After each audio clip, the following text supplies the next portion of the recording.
Gepleýär Azatlyk radio. Öňüňizde saglyk hormatly dinleýijiler. Pragada studiýada Ketdäniň jemi bilen men ýokşan anlaýar. Bu hepde Azatlygyň websaýtynda iň köp okulanlaryň başyny Aşgabatda aýal libasyny giyinen erkegiň gödek sorak edilmegi baradaky makala çekýär. Şeýle-de okuwçylarymyz öýünde tikin satyn edýänlerden ruhsatnama talap edilýänligi baradaky makalany köp okapdyrlar. Şeýle-de bu hepde Türkmenistanyň 7-nji baş prokurory, bu wezipede odal hemi işlän we ençemegedek prezidentiň käýinjini alan Batyr Attaýew baradaky makalamy köp okuwçy çekdi. Kaýyrdan Aşgabatda sakkarly gelip Türkmen türmesinde diri iten raýat, Türkmenistan ak pilleriň, ýagny peýdasy soňundan haraby bolýan gymmatbaha deskalaryň watana atly makallalarymyz hem köp okulanlaryň arasyna girdi. Şeýle-de bu hepde paraxor prokurorlar tutulatly videomuz köp tomoşaçy çekdi. Iň köp dinlenenleriň başyny tanşyň prezidentiň liftde gabalyp galmak üçin bir käýinji alan 7-nji baş prokuror öýünde tikin satyn edýänlerden ruhsatnama talap edilýär. Paraxor prokurorlardan soň mejlis kanunlary güýçlendirýär atly gepleşikler çekýär. Elbetde bu gepleşikler köp söhbetdeş hem çekdi. Siz hem Azatlygyň websaýtyna, sosial ulanlardaky sahypalaryna girip pikir aýtmak mümkinçiliginden peýdalanmaga çagyrýar.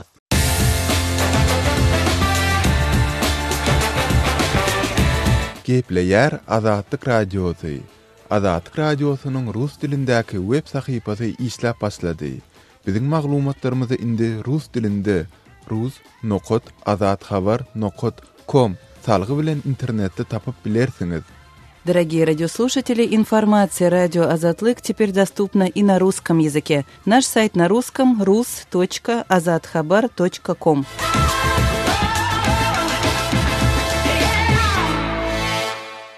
Rus TV gazyny Türkiýe we soňra Ýewropa ýurtlaryna aşyrmaga niýetlenen Türk hakymy gaz geçirjisiniň gurulşy Transkadar gaz geçirjisi proýektiniň durmuşa geçirilmek perspektiwasyna yaramaz täsir ýetirer diýip Britaniýanyň Glasgow Uniwersitetiniň Merkezi Aziýa boýunça eksperti Luka Anceski pikir edýär. Ol bu pikirni Trend habarlar gurulugyna aýdypdyr. Bu temany kärdeşim tekrar dowam etdirýär. Rusiýanyň gazyny Türkiýe we ondan soň Ýewropa aktyrmak üçin niýetlenen Türk akymy gaz geçirjisiniň gurulşy amala aşyrylsyn ýa-da aşyrylmasyn. Transkadar gaz geçirjisini durmuşa geçirmek ören kyn diýip Britaniýanyň Glasgow Uniwersitetiniň Merkezi Aziýa boýunça ekspert aýdýar. Ýöne şonuň bilen birlikde mundan öň ekspert Luka Anceski Trend Az neşrine beren maglumatynda Türk akymynyň gurulşy amala aşyrylandy. Munyň Transkadar gaz geçirjisini gurmak perspektiwalaryna yaramaz täsir tirjekdigini belläpdi. Ýatladyp geçsek Transkadar gaz geçirjisini Hadar deňdiriň atyndan geçiriljek turbalar arkaly Türkmenistanyň Azerbaýjana çenli çekmek gözüňünde tutulýardy. Bu gaz geçirji her ýylda 30 milliard kubmetr türkmen gazyny Ýewropa aktyrar diýilip çaklanylýar. Munyň netijesinde Ýewropa Birleşiginiň Rusiýanyň gazyna bolan garaşlygynyň azaljakdygy aýdylýardy. Ekspert Luka Anceski 19-njy maýda Azatlyk radiosyna beren maglumatynda Türk akymynyň guruljagyna şüpheli garaýandygyny aýdyp, ýöne bular ýaly proýekt ýerde gişde gurulsa, onda bu türkmen gazynyň Ýewropa aşmagyny hassa çylşyrmlaşdyrar diýdi. Ekspert uly infrastruktura proýektleriniň wadalary, umytlary we bähwit perspektiwalaryny öz ýany bilen getirýändigini aýdyp, bu barada ýygyderli gurrun edilmeginiň sebäbini siýasy oýun diýip düşünürdi. When it comes to Eurasian pipeline, Ýewraziýa gaz geçirjisi barada aýdymyzda gurrunlaryň aglawasynyň virtualdygyny görýäs. Ýöne topuk Transkadar ýa-da Nabucco umuman bular ýaly uly infrastrukturaly proýektleri, wadalary, umytlary we bähwit perspektiwalaryny öz ýany bilen getirýär. Şol sebäpden meniň pikirimçe bularyň ählisi siýasatçylaryň oýunynyň bir bölegi. Ýöne biz şu wagt içinli Ýewroaziýada gaz geçirji gurmagy başaran ýeke täk ýurduň Hytaýdygyny görýäs. The only country that has been able to build pipelines in Eurasia is really China. Dip ekspert Luka Ancheschi belledi. Azatlyk radiosynyň Türkmen hökümetine ýakyn çeşmeleri prezident Gurbanly Berdimuhammedowyň hem Türk akymy gaz geçirji proyektine goşulmagy. Bu wagtda onuň Türk prezidenti Recep Tayyip Erdoğanyň goldawyny almagy synanşandygyny habar berýärler. Ancheschi Berdimuhammedowyň bu isleginiň näme derejede hakykata laýykdygy barada berilen soragy munyň bir näçe sebäpler zerarly real däldigini aýtdy. For me, it's unrealistic for two. Birincisi, Türkmenistan häzirki wagtda ykdysady kynçylyklary başdan geçirýär. Şol sebäpli ýurda nagd pul getirmek üçin Türkmenistan hakykatdan hem gysga, kiçik proyektlere üns bermeli. Ikinciden, Türkmenistanyň geografik taýdany yerleşişi onuň Türk akymyna goşulmagyny ören çäklendirýär. Türkmenistan bilen Azerbaýjanyň arasynda gatnaşyklarym o diýen öwürlükli däl. Şol sebäpli gaz geçirjini gurjak ýurdun tarapynda bolmasaň, men gaz geçirji gurjak bolýan diýip bilmersiň. Men bu pikiriň Türkmenistanyň syýasy geçmişini hem şöhlendirmeýändigini pikir edýän. The political past, the political history of Turkmenistan, because Dip Ancheschi belledi. Ol Türkmen prezidentiniň bu isleginiň ýurtdaky ykdysady kynçylyklar bilen bagly çäresizligini görkezýändigine, ýöne munyň üçin çözgüdi başga puwdaklardan gözlemelidigini sözüniň üstüne goşdy. obviously when you have what is essentially a mono Haçanna ýurdun ykdysadyety monoresursu, ýagny ýeki tek uğru bagly bolsa we şol resursyň eksporty ol ýa-da beýlik sebäplere görä ýeterlik girdeji getirmeýän bolsa, şonu ykdysadyetiň çökýändigini göz ýetirýärsiň we meseleni çözmäge synanşýarsyň. Ýöne Türkmenistan problemanyň çözgüdini şol bir zatdan gözleýär. Problemanyň döremegine sebäp bolan zat onuň çözgüdi bolup bilmez. something which is the cause of the problem cannot be a remedy. Dip ekspert belleýär. Ýatladyp geçsek Türk akymy gaz geçirjisiniň deňizden geçýän böleginiň gurulşyna şu ýylyň may aýynyň başynda başlandy. 7-nji maýda Russiýanyň Gazprom kompaniýasynyň ýolbaşçysy Aleksey Miller Gara deňiziň kenarynda Türk akymy gaz geçirjisiniň ilkinji turbalary ýerleşdirilip başlanyny diýdi. Şonu ol bu gaz geçirjiniň gurulşynyň 2019-njy ýylda tamamlanjakdygyny hem belläpdi. Hormatly dinleýijiler, kärdeşim Sehranyň dediňiz. Hepdäniň jemini türkmen raýatlarynyň arz şikaýet etmek, öz meselelerini kanun esasynda çözmek mümkinçilikleri we bu urda duşýan kynçylyklary barada söhbetlerini dowam etdirýär.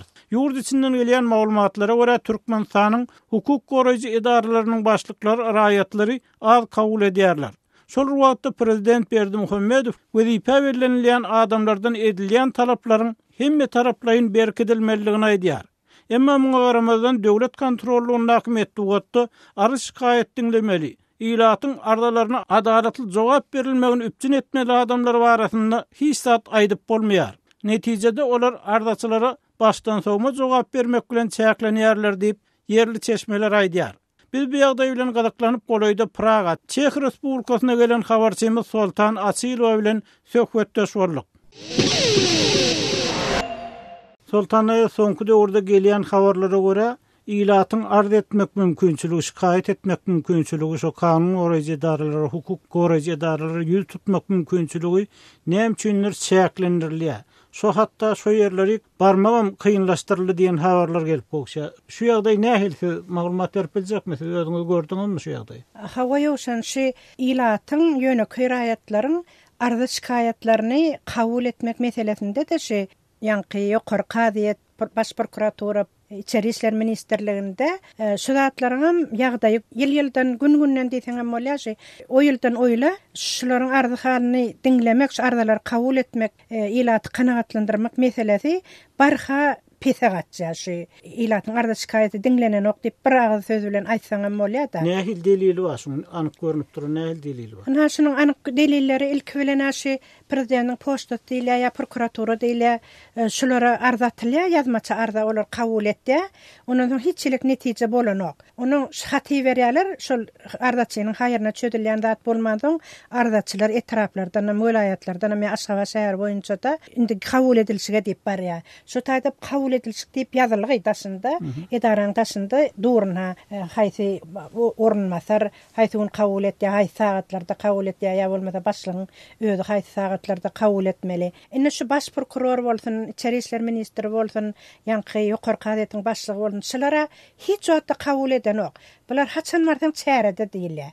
Onun içine de goýberilnok. Şu Daşy Demir Hayatly agdynda da ýa-ni harwylar nobatçy bolup durlar. Şu harwylar aýtdy, kanselariýa jaňetde ýa-ni kabul edilýän bölüme jaňetde plany we gelipdir, plan ardasy bilen. diye. Onu aňyrdanam garaşdyrlar diýip habar gelýär. Indi taşynda garaşyp durdum.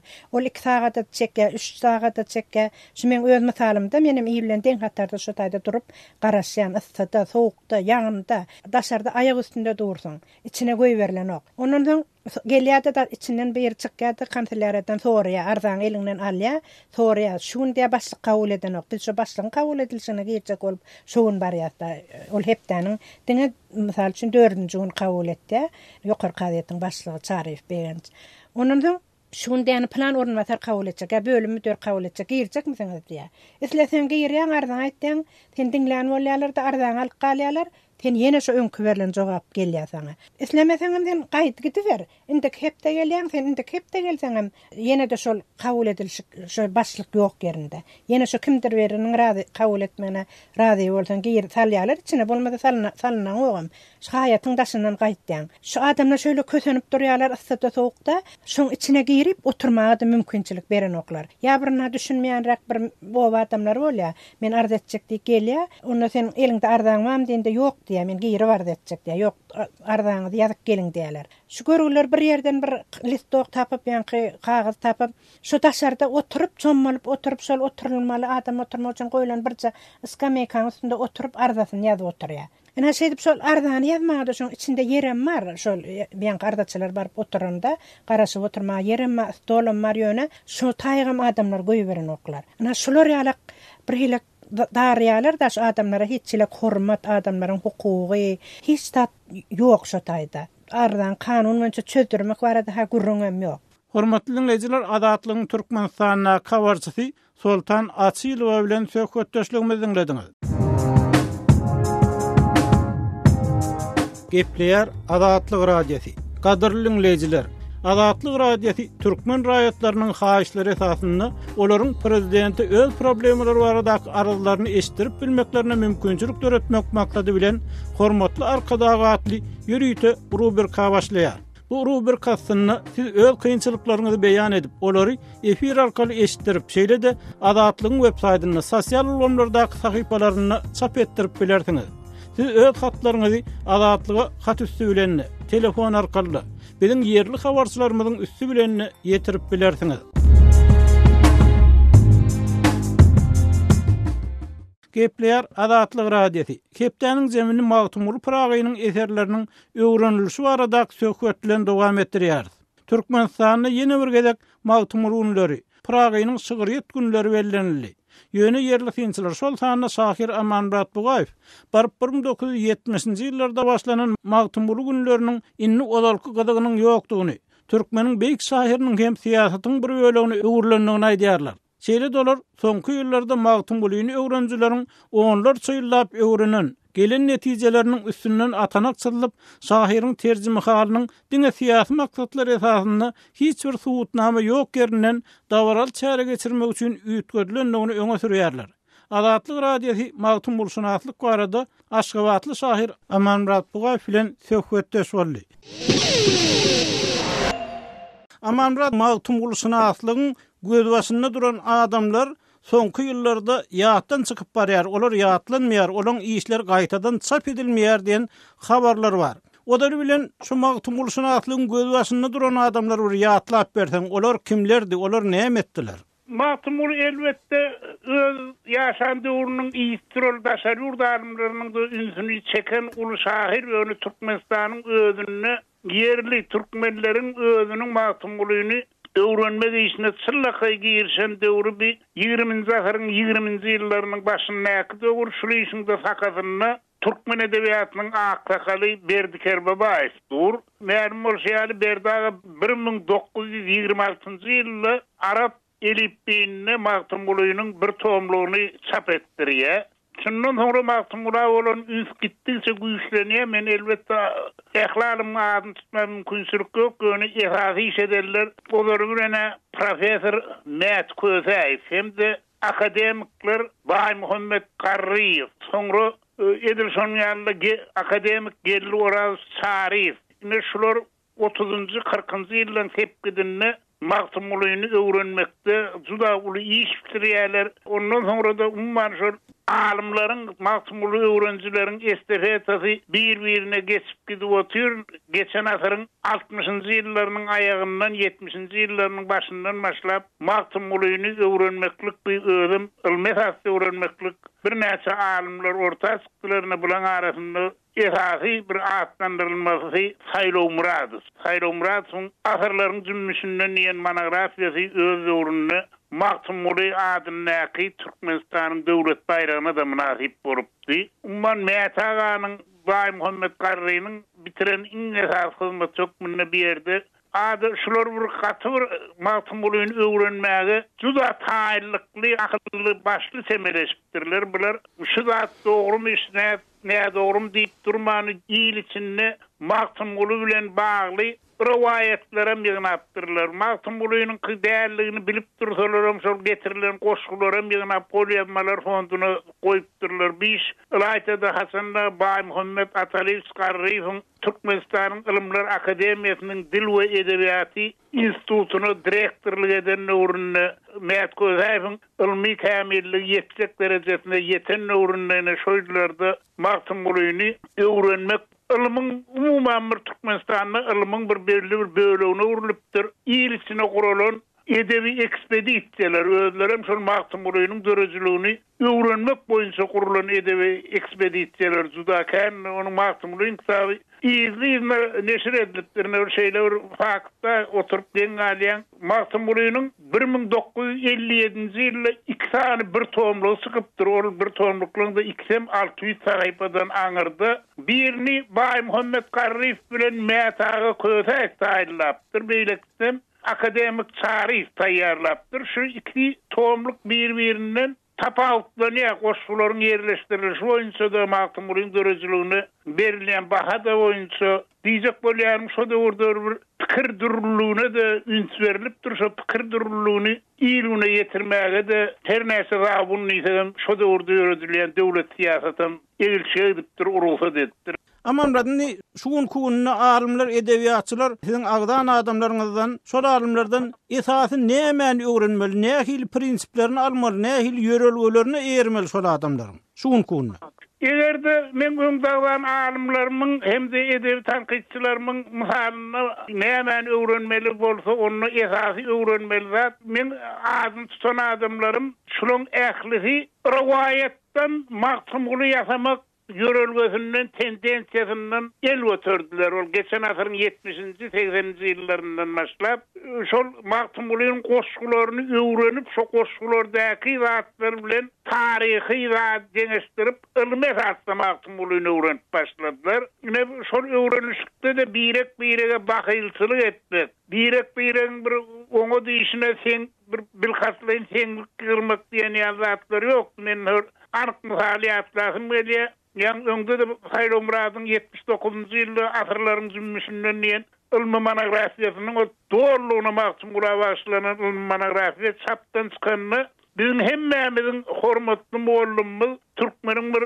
akyllar gojasy professor Mehmet Köseýew şonu diýdi, şu Saylo biziň studentimiz şu kitabyň içindäki aýdylýan käbir pikirler biziň öň aýdan pikirlerimize bap berip duranok göne hakikatin hatirasyna aýtmaly bolsa onu Saylo bizim görmedik zatlarymyzy görüpdir. Şol üçin bizim öň ýadan zatlarymyz boýunça Magtymguly baha berjek bolmadan ine şu zatlar boýunça Saylowyň monografiýasy bilen baha beriň diýip ýaş alimlere da şahyr ýazgylar bilen bolýan duşuklaryna da şeýle zat metagyň harlaýady, öwt berýädi. Şulardan öwrenmeli zat bir ilma dönüklik etmezlik. Hakikaty bolşýan öwrenmek bilen birek-birek üstünlüğüne uwanmagy, büýhenmegi başarmaly, birek-birek beýgetmegi başarmaly, esasy öwrenmeli zat.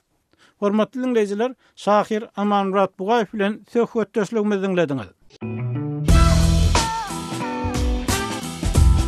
Öz evitinizde bolýan wakalar barada azatlyga maglumat bermek isleseňiz, biziň WeContact hasabymyza ýazyň. Bizi gözleg bölümine azat habar ýazyp tapyp bilersiňiz. Siz suratlaryňyzy we videolaryňyzy hem ýollap bilersiňiz. Azatlyk siziň şahsiýetinizi gizlinlikde saklar. Siz bolan wakalar barada maglumat beriň, biz hem habar bereriz.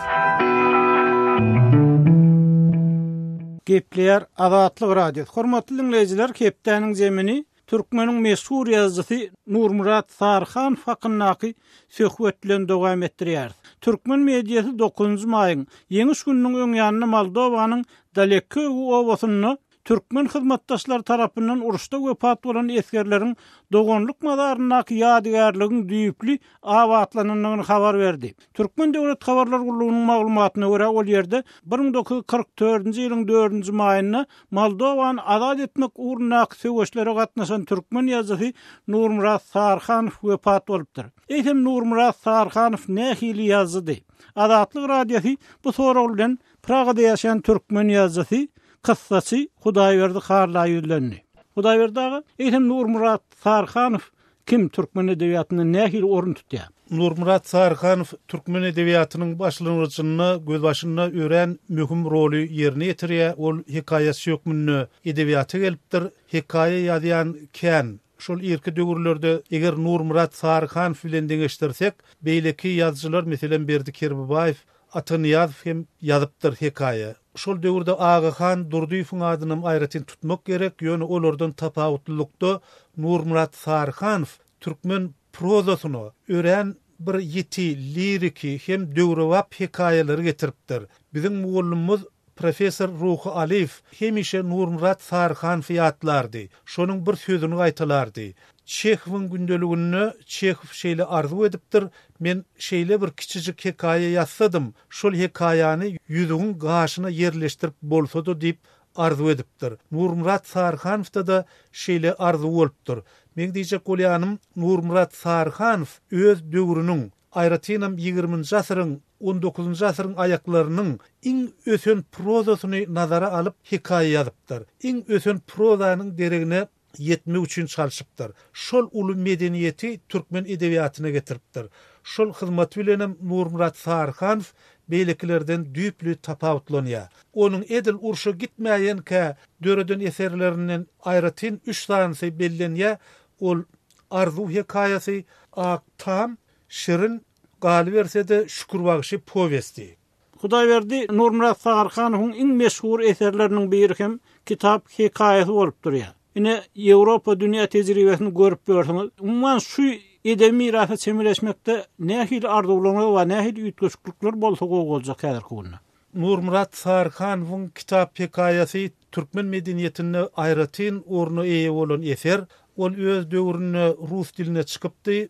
Aborskony Nurmurat Sarhanowyň dosy, tanyşy Aborski ony rus diline terjime etdi hem ol öz döwrüne Pravda gazetinde çap bolupdyr ilkinji gedek. Şoň bilen birlikde türkmen edebiýatyna ol bir taýsyz hikaýa, ören bir düşünmanyly, gaty bir hristomatini diýilýän, mudama stoluň üstünde bolmaly, mudama ýadyňda durmaly eserleriň biri.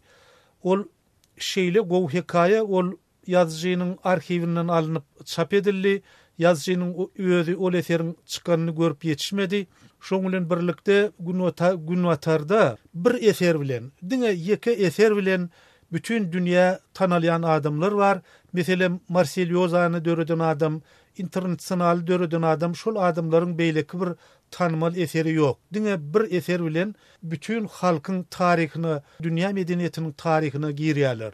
Nurmurat Sarhanow şol eseri şeýle eser diýip hasap edýän. Inni dünýä tejribesi barada aýdylanyna Çehiýada Yaroslav Gaşek diýip bir ýazgy ýaşap geçdi. Ony türkmen okuyucularym giňden bilýändirler. Onuň eserleri film bolup biziň aramyza barypdy. Kitaplaryny okanlar bardyr. Onuň iň meşhur eseri Merhimetli Esker Şveyk hasap edilýär. Häzir Çehiýanyň gün ortasyna Yaroslav Gaşegiň öňkü ýaşan jaýynyň ýanyna onuň mazar var. Şol ýerde bir kiçijik mazarlyk bar eken, ol ýogulandan soň şol ýerde jaýlanypdyr aýratyn uly mazar. Şol mazar daşynyň üstünde de şwegi döreden ýazyjy şu ýerde ýatyr diýilen ýazgy bar. Edil Nurmurat Sarhanow şol hormata münasip adam.